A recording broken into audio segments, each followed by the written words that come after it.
This has now achieved target 83.84. Target was 83.50.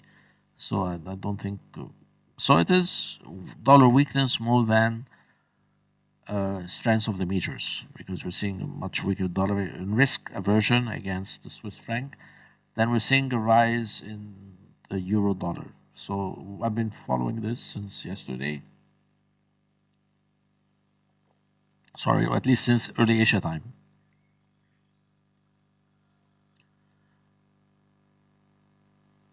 All right, and we were at 84.50, and before that, of course, 85.60, and the market is just in traction to the downside.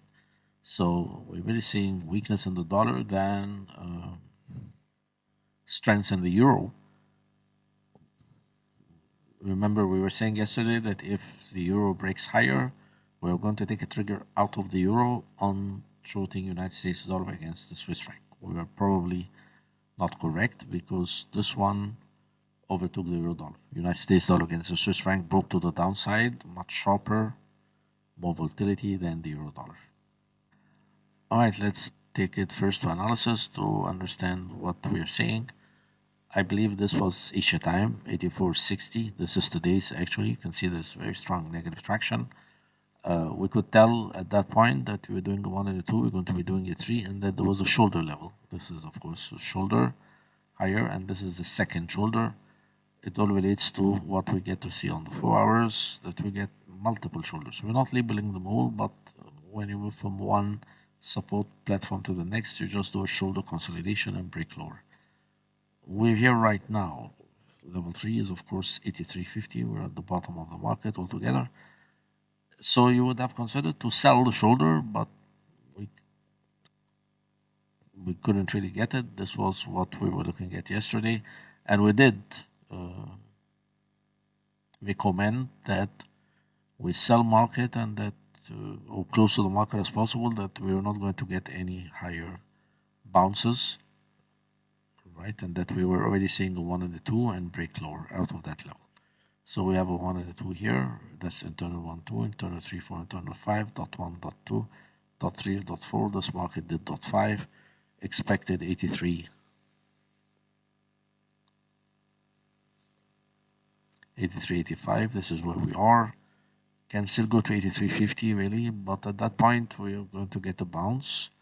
It's a level 3, and we get some kind of a 4, like an A, B, and a C, before we get a 5. So it's better now to take profits if you think, if you're in the short in the first place, stand down and consider to short again 84.60, 84.50, around these levels. We see, of course, complete negative momentum traction on the 45 minutes, on the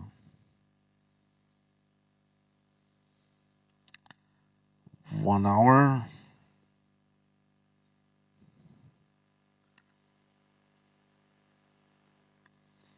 Two hours.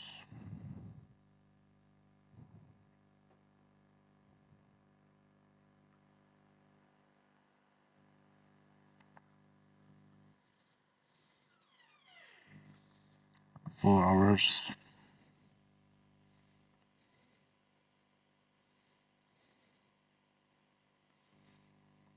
$45, $30, $15.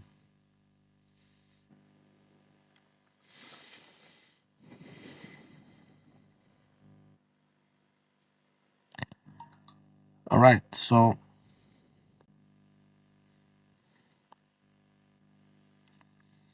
that's what we're seeing. We're going to be doing a leg 4 at this point. Even if the market moves a bit to the downside, we don't perceive it as.